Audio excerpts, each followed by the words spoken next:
For this panel, it's my pleasure to now introduce Judith Stroehle, who'll be leading this panel discussion with Bruno and Colin, who you've now met before. Judith is currently a postdoctoral researcher on the Mutuality in Business project here at the Business School. Welcome, Judith.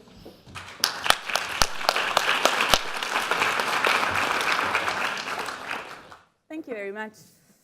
I'm pleased to see there's still so many of you here. It's been a long day. We've heard some amazing stories about what economics of mutuality is all about.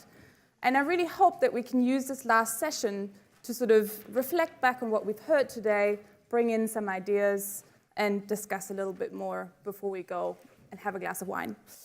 I actually think there's no better way than to end this day like this than discussing the topic that's on the agenda. How can the economics of mutuality contribute to building innovative modes of profit construction, and how can new ways of thinking about profit alter business behavior and allocation of resources within firms? Mutuality addresses the increased realization that the ability of an organization to create value for itself is inextricably linked to the value it creates for others. And the upcoming debate should address that. In many ways, how frictions between these two concepts of value creation can be addressed and can be reduced. We've heard a lot of talk about how can we go from short-term to long-term, how can we go from exclusion to inclusion, how can we go from sustainability management to sustainable management. And we do want to address that a little bit more today. Unfortunately, Robert Eccles, a professor from former Harvard business professor and now here at Saïd, couldn't join us. He is sick and couldn't make the travel over the pond, but we will take a little bit more time for Q&A instead. So I really hope that you all sort of sharpen your minds and get with us on the topic. So now I will ask both Bruno and Colin to just give a 5-minute statement about what they think about the topic. Then we'll kick off a couple of questions and take it from there. Bruno. No, Colin. Oh, Colin. Okay. Judith, thank you very much for that introduction. And indeed, it is a great pity that Bob Eccles is not with us today. He is actually quite ill in the US and couldn't fly here. But as you say, it will give us some time to discuss what I think is probably the central question about the relationship of what we're talking about in relation to mutuality and the notions of profits of business. And let's come back to the observation that we made earlier today, that the central issue that needs to be thought about in terms of repositioning firms to be more mutual is how their purpose can be directed towards producing profitable solutions to the problems of people and the planet. And how do we avoid firms profiting from producing problems for people and the planet?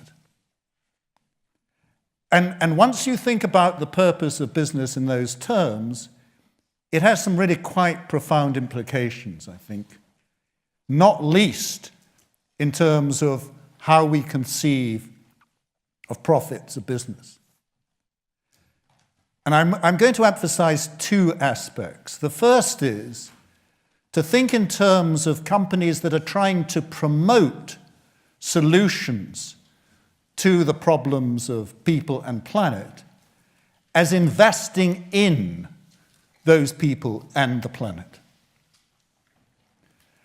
And the reason why it's appropriate to think about that as an investment in people and planet is because of the reciprocity that it creates. That by investing, the firm is committing to the interests of people and to the future of the planet in a way in which there will be a mutual reciprocal benefit to the firm.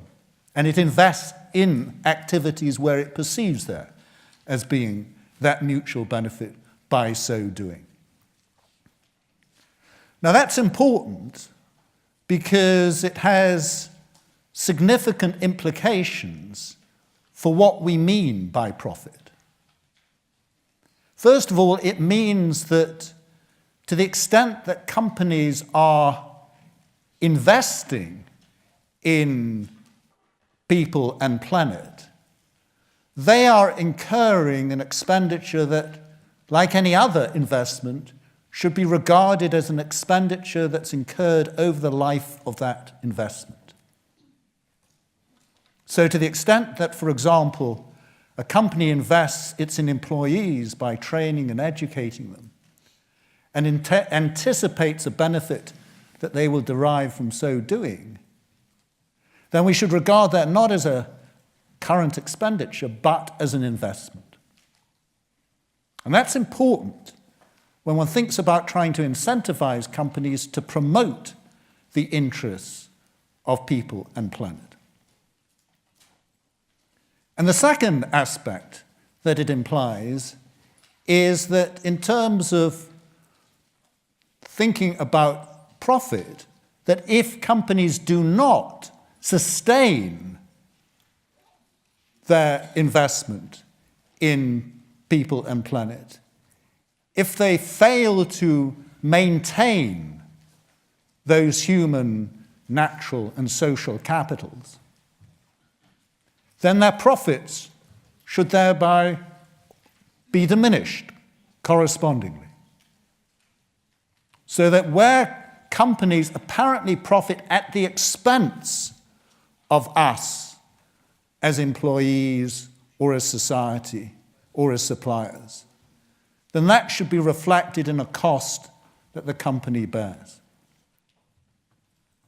Now, those two aspects potentially can transform the way in which we think about how to motivate companies to promote the interests of people and planet. And I just want to illustrate that in relation to what I talked about for those of you in the masterclass this morning, the balance sheet of companies as traditionally viewed in terms of financial assets and material assets, and creating shareholder net worth on the basis of those assets, to this notion that companies are actually also investing in their people and in their natural assets and in social capital that create other forms of assets which should be recognized as well, and thereby to create a mutual notion of the net worth of a company. And coming back to what I was saying at the beginning of this afternoon in terms of the observation about that massive increase in the apparent value of intangibles of the S&P 500 companies, which is measured by looking at the difference between the market value of those companies and their book value. One explanation for that is it's simply an accounting mistake. It's a failure to account for substantial components of companies' balance sheets that are associated with intangible assets and intangible investments in human, natural, and social assets. But this then has significant implications for thinking about what is profit. Because again, here is the conventional view of profit as being the difference between revenue and operating costs and depreciation of material assets to derive profits. But if we think about this notion that companies need to sustain those other forms of capital as well, if they're to uphold their commitments to those other parties, then we also have to take account of the costs associated with maintaining those assets, or to include a depreciation charge or a maintenance charge before we arrive at profit. And I just briefly want to illustrate how we can think about this in relation to the two issues that we had keynote addresses on today. First of all, from Kathy Willis in relation to natural capital. And the point she was emphasizing was that we should recognize natural capital assets as inputs into the production process of benefits for mankind and benefits for companies. And that in that regard, it is important to recognize when companies invest in their natural assets, they are investing in something that's equivalent to investing in their material assets.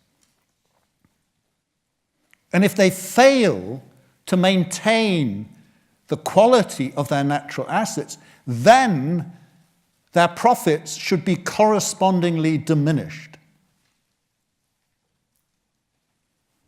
Now, you might say, well, you understand how one can get reciprocal benefits from investing in one's employees or in society.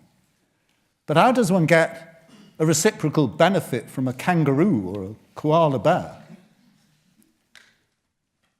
Well, the important element about natural capital is the remarkable feature of natural assets as being infinitely lived. They're one of the few assets in the world that, provided we don't overconsume them, regenerate themselves, so that they provide an ongoing service in perpetuity. Now, that's not a bad investment to get a return in perpetuity. So the notion as to how it's reciprocal comes from the remarkable return that one gets from sustaining those natural assets. And I'd just like to pick up the debate that Halvarian brilliantly led this afternoon in terms of the impact of new technologies on the future of work, in which he correctly said that, in particular with shrinking labor forces, ability of people to work, willingness of people to work, that machines have a vital role to play in supplementing those diminishing inputs from the labor supply. But it also raised a fundamental question in terms of who is going to reskill the workforce that are affected by those developments. And there are three possibilities. It's the individuals themselves who will have to invest in their own training and skills over their lifetime. Or it's the government that will take it on as the role of state to provide those educational skills. Or it's the role of business. And one of the elements in terms of thinking about that notion of reciprocity is, to what extent will companies that, in essence, provide an element of insurance to their employees through providing the necessary skills and retraining when these technological shocks occur, to what extent can they reap reciprocal benefits from so doing by having more committed workforces? And we might think that in a world of flexible labor supplies and mobility of labor, it's very difficult for companies to do that. But actually there are mechanisms by which they can, in essence, benefit from so doing. And I'll just illustrate with the example of one of the most successful banks in the world is one that pays its employees no bonuses at all. Can you imagine that? A bank that pays employees no bonuses until they retire at the age of 60, when they get a handsome share in the profit pool of the business. Now, that's a way in which one can incentivize people to return the commitment that a company makes in them. So the point I'm making is that these issues that we've been addressing today about how do we protect our natural capital, how do we ensure that it's not just us as consumers, but us as in employees in the workforce who benefit from technological changes, have as a fundamental underlying question, what do we mean by profit?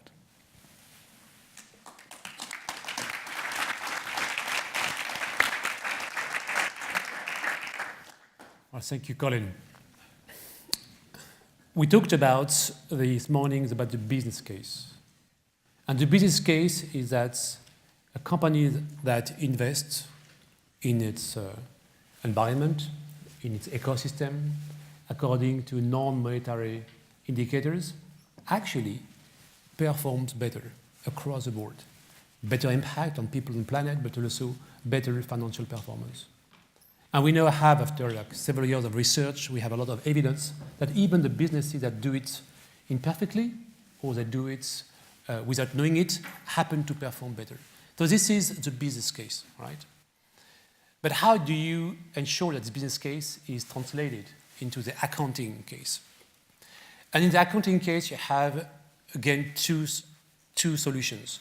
Either you work on the external reporting, or you work on the management accounting, which is actually the internal side of management accounting.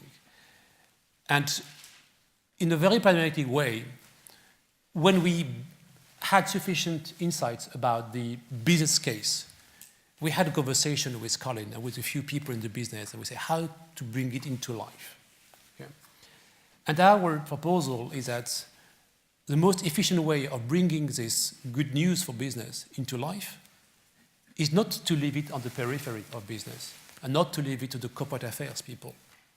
Is to bring it back into the core, the heart of the business, which is essentially where value is being monitored and value is being managed and where decisions are being taken. And this is where the idea of the mutual P&L came about. And if you think about what we mean by mutual profit, we have the financial profit, and this doesn't change at all. We want to keep the financial profit for the external reporting. It's not something we want to change. This stays the same.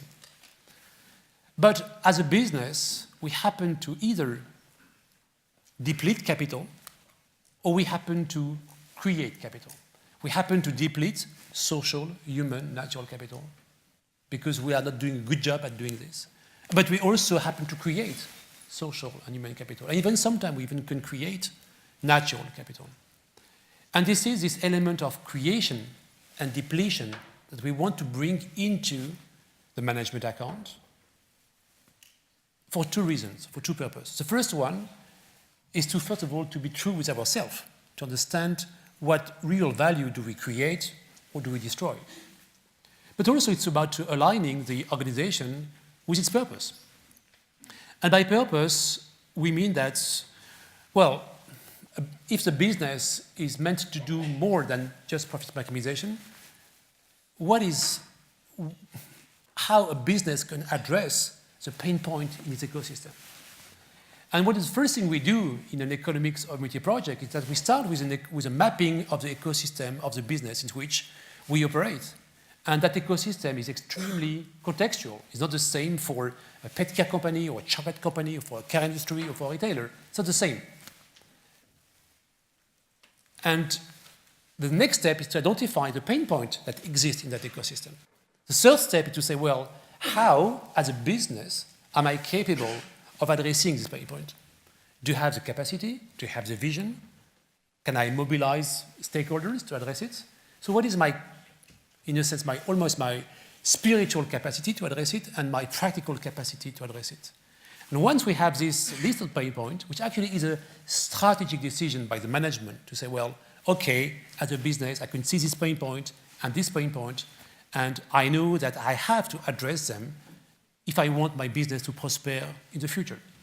So in a sense, it is a choice of the type of externalities you want to internalize. And this is when the mutual P&L comes into the equation. And the mutual P&L is based on three very simple principles. The first one is that we are talking here of a single bottom line, not a triple bottom line. We are talking also of a system in which each capital is remunerated according to its own kind. And by this, we mean that we don't want to put a dollar value on social, human, and natural capital. It sounds a bit unusual, but it's extremely simple. It's about to say, well, you want to remunerate money with money, but you want to remunerate social capital with social capital. You want to remunerate natural capital with natural capital. If you pollute water, for instance, replace it with clean water. And if you can actually replace it with cleaner water, so that you can give water a positive interest rate. But the cost of cleaning water can be part of the P&L. So it's a way actually to bring the value into your P&L. If you happen to create a programmer, for instance, among slums, I'm thinking about a project we have at the moment in Kenya, and then we happen actually to be net provider, net creator, net generator of social capital. But this creation of social capital has a cost. But here, we are creating social capital. So in a sense, we are adding to the bottom line.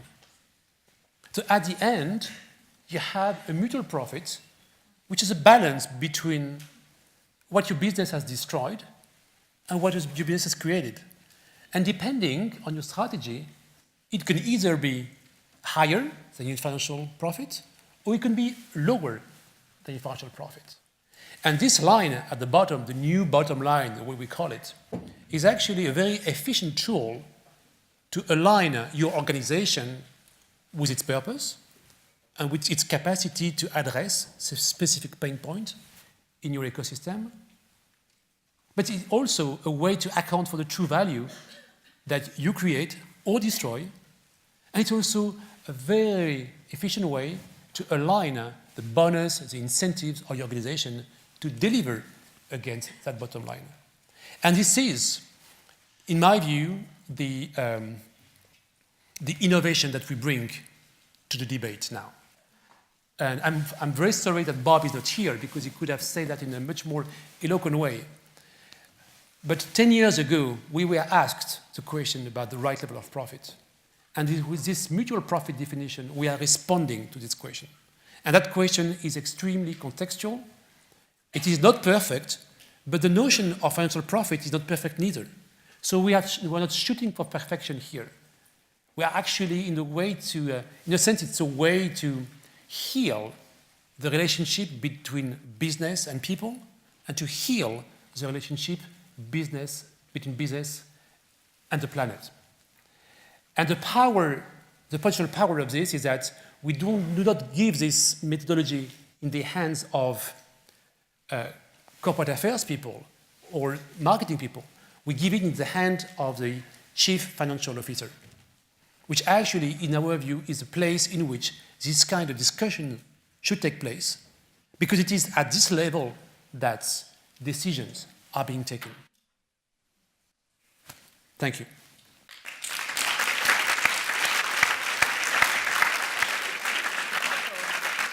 Great. Well, thank you very much. We only have about 48 seconds to go. So I will take a question if there is one. Please, the microphone down there. 3-word answers. Two questions. Okay. Does this work? Yes. My name is Michel de Kemeter from Brussels. Thank you for this event. I have 2 questions. One first question is for Colin, if I may. When you talk about this new balance sheet, which is enriched, why? It's a very simple question. Why would you internalize only the assets and not the liabilities?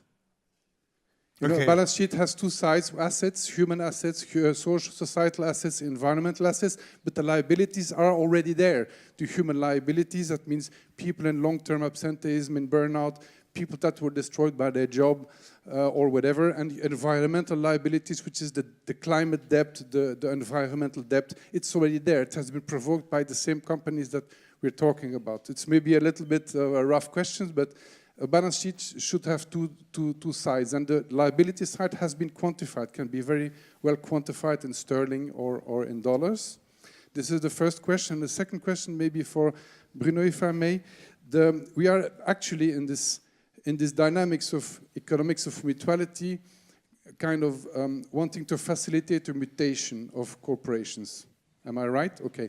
let's say, horizon to 25. We had a very good exposé this morning by Halvarian. My question is the following. For large corporations, there are, I think, 3 elements. I didn't hear maybe a lot about it.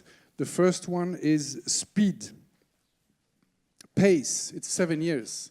When you see the speed at which technology and this societal transition is going, it's so fast. Are large corporations not actually, don't they have a huge handicap in their rigidity of their structure against agile collaborations between stakeholders that can disrupt the business models of those large corporations? It's happening as we speak. So I would like to have your angle from large corporations, but also the second is the psychological side. The young generation, the Z generation, actually doesn't want to work for some companies anymore. So the psychological aspect of being part of the problem or part of the solution is, I think, a second dimension. And the third dimension is the risk. The risk of innovating and disrupting your own business model. So these 3 aspects would be interesting to have addressed. It's a good question. Okay. You're testing about intellectual agility. I mean, just very quickly on the first of those, that's exactly what I mean in terms of not reflecting a profit where a company fails to maintain its social or human capital. So if it's not overcoming the problems that you are just talking about, then that should be regarded as a failure of the company to invest where it should be investing to sustain those natural or those human and social forms of capital. They would depreciate, and therefore you'd be incurring a loss on your profit statement. And what this is about is creating balance sheets and profit and loss statements which reflect the investment that companies are making and failing to make, and recording their profits accordingly. Quickly, in relation to your point about large companies versus small companies, one of the elements that I think we're trying to bring out is the need for companies to think about intrapreneurship as well as entrepreneurship by small companies. And that the advantage that small companies have advantage of greater flexibility, less bureaucracy, etc. The great advantage of large companies is the resources they've got available to them. So there are potential ability, if they can innovate and engage in entrepreneurship to solving human and social and natural capital problems, is tremendous in a way in which it's often difficult for small companies to scale up. And that comes to your second point about the incentive of the current generation to work in such corporations. If those corporations were perceived to be solving the problems of people and planet profitably, not just pursuing profits, I think they would be much more attractive propositions for the graduating students of this university and around the world. I just want to add one word before we are already over time. And I would like to refer to a piece of work that we are starting with Judith and Bob. Because actually setting up a new P&L is a technical thing. And in a sense, it's more like a presentation of the results of our business. But the most important thing is the impact it will have on behavior. And it is that aspect of the behavior that will actually is powerful on multiple dimensions. We don't have time to go through them. But the most important one is that actually